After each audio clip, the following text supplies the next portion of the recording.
Hello students, আজিৰ এই ভিডিঅ'ত মই তোমালোকক ক্লাস 6 ৰ বিজ্ঞানৰ যেটো 8 নম্বৰ চেপ্টাৰ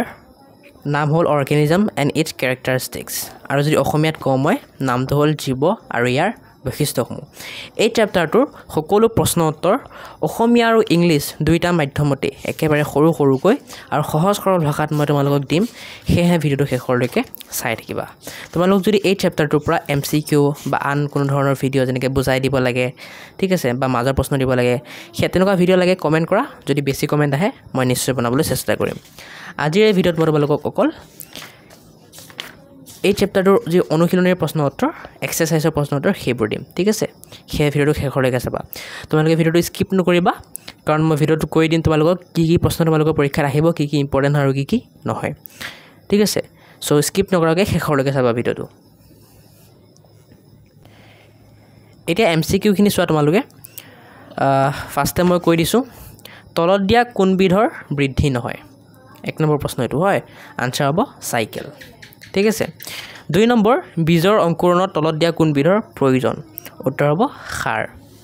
3 নম্বৰ মাছে কিহৰ সহায়ত পানীত খাতৰি ফুৰে আনসাৰ হ'ব ফান এ অপচন ঠিক আছে 4 নম্বৰ তলৰ কোনবিধ প্ৰাণী মাটি আৰু পানী উভয়তে থাকিব পাৰে উত্তৰ হ'ব ভেকুলি বি নম্বৰ 5 নম্বৰ তলত দিয়া কোনবিধ গছৰ পাত স্পৰ্শ কৰিলে জাপ খাই যায় উত্তৰ হ'ব লাজুকি লতা সি অপচন 6 নম্বৰ মহে ক'ত কণী পাৰে উত্তৰ হ'ব এ বন্ধ পানীত আৰু 7 নম্বৰ লালুকিৰ গাত তলৰ কোনটো দেখা যায় উত্তৰ কোনটো হ'ব বি হ'ব নেজ আৰু জলকুম এই সি টো নহব দেই সি টো মোৰ ভুলতে চিন লাগি গৈছিল ঠিক আছে সি টো নহব ঠিক আছে এটো নহব কিটো হ'ব অপচন বি টো শুদ্ধ হ'ব ঠিক আছে সো অসমীয়া মিডিয়াম বোৰ তোমালোকে আনসাৰবোৰ চাইছে টিক মাৰিলবা আৰু ইংলিছ মিডিয়ামৰ কাৰণে মই কৈ দিছো চোৱা প্ৰশ্নবোৰ পঢ়ি নাথাকো আৰু খালি কৈ দিছো 1 নম্বৰটো আনসাৰ বি হ'ব 2 নম্বৰটো আনসাৰ সি হ'ব 3 নম্বৰটো আনসাৰ এ হ'ব 4 নম্বৰটো আনসাৰ বি হ'ব 5 নম্বৰটো আনসাৰ সি 6 নম্বৰটো এ আৰু 7 নম্বৰটো বি ঠিক আছে তোমালোকে চাইছে চিন দিলবা আৰু এবোৰত তোমালোকে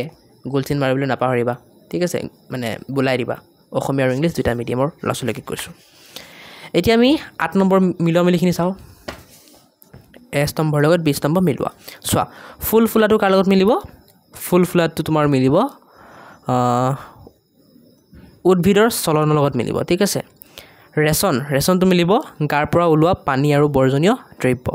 কাণ্ডটো মিলিব 2 নম্বৰ ওপৰলৈ বাঢ়ে শ্বাস প্ৰশ্বাসটো মিলিব 1 নম্বৰ দেহৰ ভিতৰলৈ আৰু বাহিৰলৈ বায়ুৰ আদান প্ৰদান ঠিক আছে আকবাৰ কৈ দিছো মই ফুল ফুলাটো মিলিব 4 নম্বৰ উদ্ভিদৰ চলন ৰেচনটো মিলিব 2 নম্বৰ গাৰ পৰা ওলোৱা পানী আৰু বৰ্জনীয় দ্ৰব্য সি কাণ্ডটো মিলিব 2 নম্বৰ লগত ওপৰলৈ বাঢ়ে ডি শ্বাস প্ৰশ্বাসটো মিলিব 1 নম্বৰ দেহৰ ভিতৰলৈ আৰু বাহিৰলৈ বায়ুৰ আদান প্ৰদান হ'ব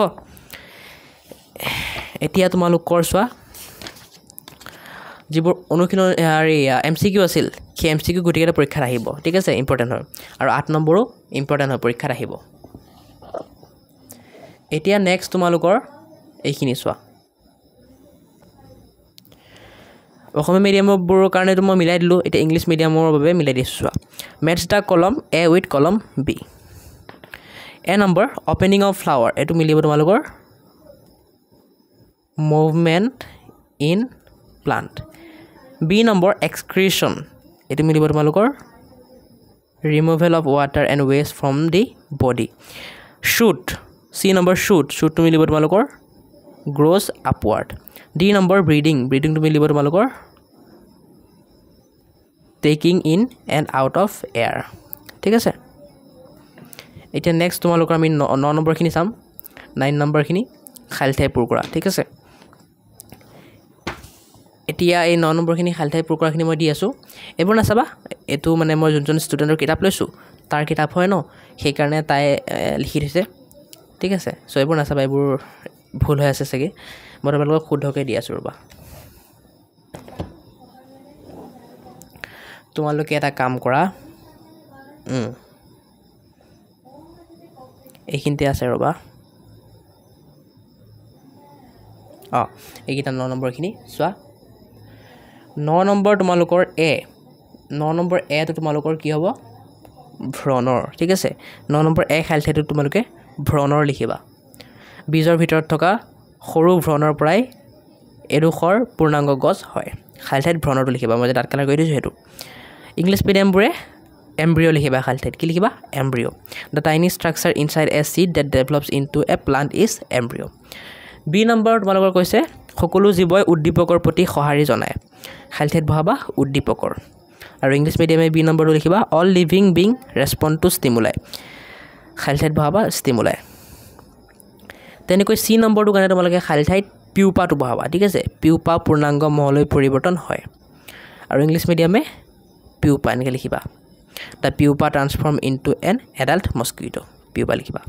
ডি নম্বৰ চৰাই উৰিব পাৰে ই হৈছে জীৱৰ এটা বৈশিষ্ট্য জীৱ এইটো তোমালোকৰ খালি ঠাইত বহিব ঠিক আছে birds can fly which is a characteristics of living things so' লিভিংটো তোমালোকৰ খালি ঠাইত বহিব ইংলিছ মিডিয়ামৰ কাৰণে হ'ব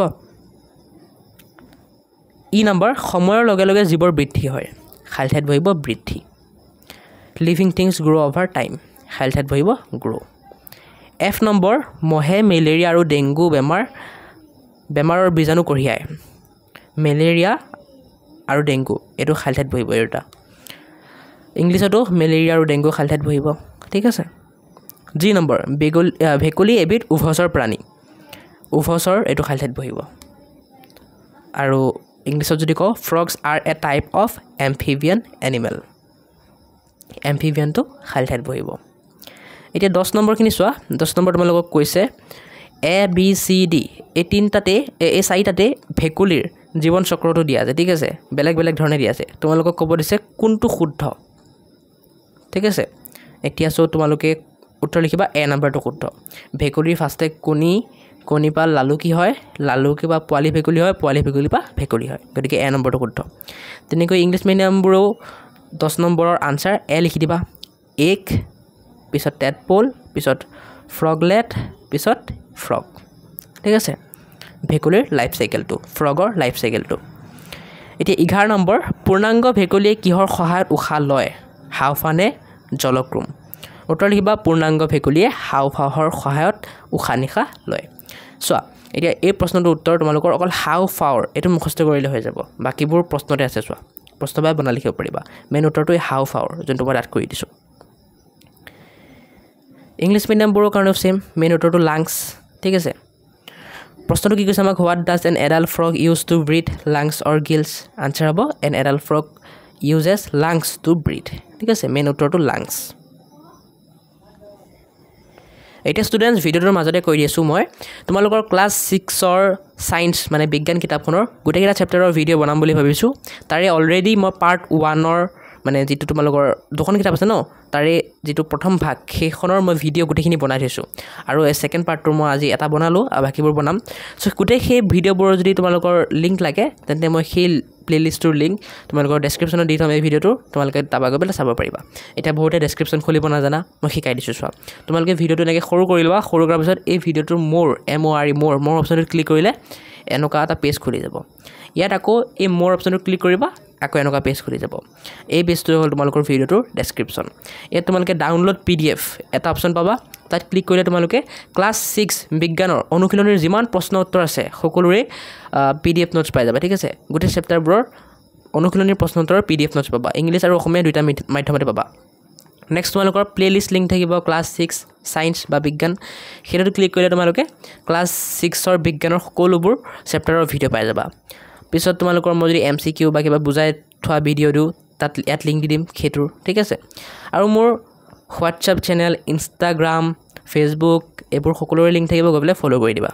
মই ভাবি আছোঁ তোমালোকৰ কাৰণে মই এটা এপ লঞ্চ কৰোঁ পঢ়োৱাৰ ফিউচাৰত ভৱিষ্যত এটা এপ লঞ্চ কৰিম সেয়েহে যদি সেই এপটো লঞ্চ কৰোঁ তেতিয়া মই ইয়াত তোমালোকৰ লিংক দি দিম ঠিক আছে তোমালোকে গৈ ডাউনলোড কৰি ল'বা এতিয়ালৈকে লঞ্চ কৰা নাই কৰিম আৰু ভাবি আছোঁ তোমালোকে যদি ছাপোৰ্ট কৰা কৰি দিম ঠিক আছে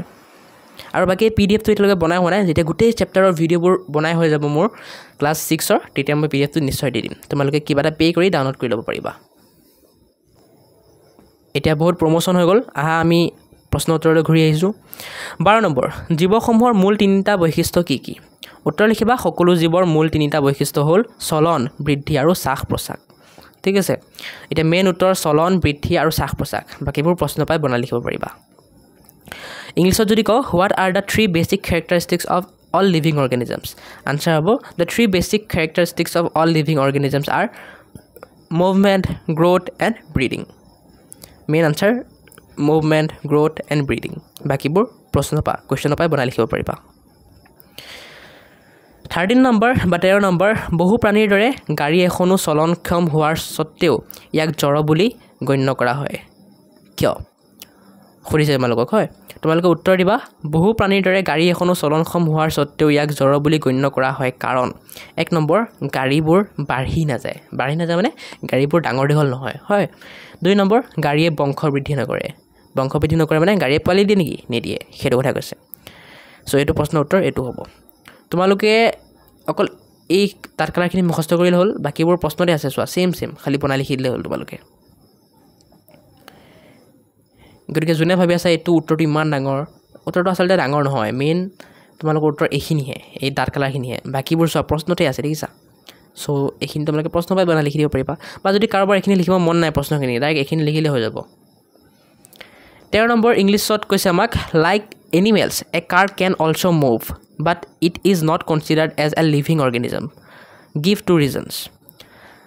আনসাৰ লিখিবা like animals a car can also' move but it is not considered as a living organism because number 1 car do not grow' number 2 cars do not reproduce ঠিক আছে এটা কাম কৰিবা এই চিটো আছে ন চিটো তোমালোকে ডাঙৰ হাতৰ দিবা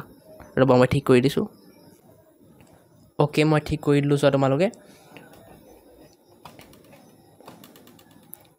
চোৱা কাৰ্ছ ডু নট ৰিপ্ৰডিউচ হয় ডাঙৰ হাতৰ লিখিবা আৰু ফুল ষ্টপ দি দিবা এতিয়া ইংলিছ মিডিয়ামকো মই কৈ দিছোঁ তোমালোকৰ মেইন উত্তৰ এই ডাঠ কালাৰে হাইলাইট কৰাখিনি বাকী এইখিনিতো তোমালোকে প্ৰশ্ন পাই বনাই লিখিব পাৰিবা 14 নম্বৰ জীৱৰ বাবে বংশবৃদ্ধিৰ কিয় প্ৰয়োজন উত্তৰ লিখিবা জীৱৰ বাবে বংশবৃদ্ধিৰ প্ৰয়োজন কাৰণ প্ৰজনন অবিহনে জীৱবোৰ বিলুপ্ত হৈ যাব আৰু অকণমান মিষ্টেক হৈ আছে মই ঠিক কৰি দিছোঁ ওকে মই ঠিক কৰি দিলোঁ চোৱা তোমালোকৰ এটা স্পেলিং ভুল হৈ গৈছিল হয় মই ঠিক কৰি দিলোঁ চোৱা এনেকৈ লিখিবা মেইন উত্তৰটো এইটো জীৱৰ বাবে বংশবৃদ্ধিৰ প্ৰয়োজন কাৰণ বংশবৃদ্ধিৰ অবিহনে জীৱবোৰৰ বিলুপ্তি হৈ যাব ঠিক আছে মেইন উত্তৰটো এইটো তোমালোকে অকলে ডাঠ কালাৰখিনি মুখস্থ কৰিলে হ'ল বাকী প্ৰশ্নতে আছে এইখিনি প্ৰশ্নতে আছে অকল এইখিনি মুখস্থ কৰিলে হ'ল ইংলিছ মিডিয়ামত যদি মই কওঁ why is reproduction important for organisms answer লিখিবা reproduction is important for organisms because without reproduction organisms will extinct ঠিক আছে এতিয়া তোমালোকৰ 15 নম্বৰ কৈছে ভেকুলীৰ জীৱন চক্ৰৰ বিভিন্ন দশাসমূহৰ নাম লিখা উত্তৰ লিখিবা ভেকুলীৰ জীৱন চক্ৰৰ বিভিন্ন দশা বা স্তৰসমূহৰ নাম হ'ল কণী যাক আমি এগ বুলিও কওঁ তোমালোকে এটা কাম কৰিবা তোমালোকৰ যদি মন আছে ইংলিছখিনি লিখিবা নাথাকিলে ইংলিছখিনি মুছি দিবা ঠিক আছে লালুকি যাক আমি টেডপল বুলি কওঁ পোৱালি ভেকুলী যাক আমি ফ্ৰগলেট বুলি কওঁ আৰু ভেকুলী যাক আমি ফ্ৰগ বা এডাল্ট ফ্ৰগ বুলি কওঁ ঠিক আছে এইখিনি লিখিলে হ'ল এতিয়া যাৰ যাৰ মন আছে ইংলিছখিনি লিখি দিব পাৰা ভাল লিখিব যদি নাই মন নাই তেন্তে অকল অসমীয়াখিনি লিখিবা ইংলিছখিনি নেলিখিবা ঠিক আছে ইংলিছত যদি মই লিখোঁ মানে কওঁ name the different stages of the life cycle of a frog তেতিয়া মই আনচাৰ দিম the different stages of the life cycle of a frog are egg tadpole froglet and adult frog okay এতিয়া এটা কাম কৰিব পৰা তোমালোকে মই ক'লোৱেই ইংলিছখিনি মুচি দিব পৰা মই মুচি দিছোঁ ৰ'বা তোমালোকে এনেকৈ লিখিব পাৰা ফাইনেল আনচাৰটো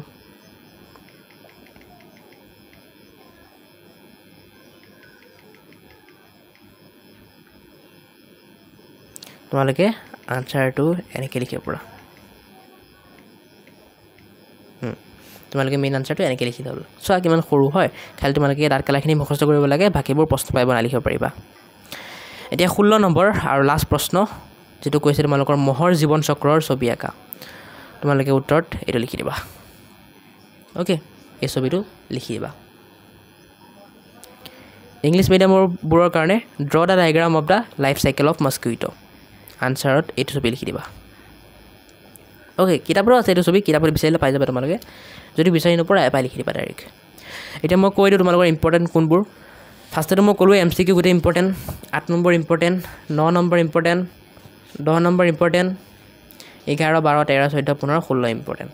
চবকেইটা ইম্পৰ্টেণ্ট ঠিক আছে খালি এটা কাম কৰিবা 16 নম্বৰটো তোমালোকে স্কিপ কৰিব পৰা 16 নম্বৰটো আহিব পাৰে নাহিব পাৰে 50 চান্স আছে বাকীবোৰ কিন্তু আহিবই ঠিক আছে সো মানে এইটো চেপ্টাৰৰ গোটেইকেইটা ইম্পৰ্টেণ্ট ক'ব গ'লে তোমালোকে গোটেইখিনিয়ে পঢ়িব লাগিব বাকি যদি ভাবিছা কোনোবাই স্কিপ কৰোঁ তেন্তে তোমালোকে 11 পৰা লৈ 16 লৈকে স্কিপ কৰি দিবা আৰু বাকীবোৰ পঢ়ি যাবা বাকীবোৰটো ইজি আছে হয় দেৱালী বম ফুটিছে দেখিছা দেৱালী লাগি আছে সিহঁতৰ সো ইগনোৰ বেকগ্ৰাউণ্ড নইজ বাকি আজিৰ ভিডিঅ'টো এইখিনিতে সামৰণি মাৰোঁ নেক্সট লগ পাইছোঁ তোমালোকৰ লগত 9 নম্বৰ চেপ্টাৰটোৰ ভিডিঅ'লৈ measurement of length and motion বা যাক অসমীয়াত আমি কওঁ দৈৰ্ঘ্যৰ জোখ আৰু গতি এই চেপ্টাৰটোৰ ভিডিঅ'লৈ সো তোমালোকে ভিডিঅ'টো এটা লাইক কৰি চেনেলটো ছাবস্ক্ৰাইব কৰি দিবা যাতে এই ভিডিঅ'টো পাই যোৱা 9 নম্বৰ চেপ্টাৰটো ঠিক আছে আজিলৈ এইখিনিতে সামৰণি মাৰোঁ বাই বাই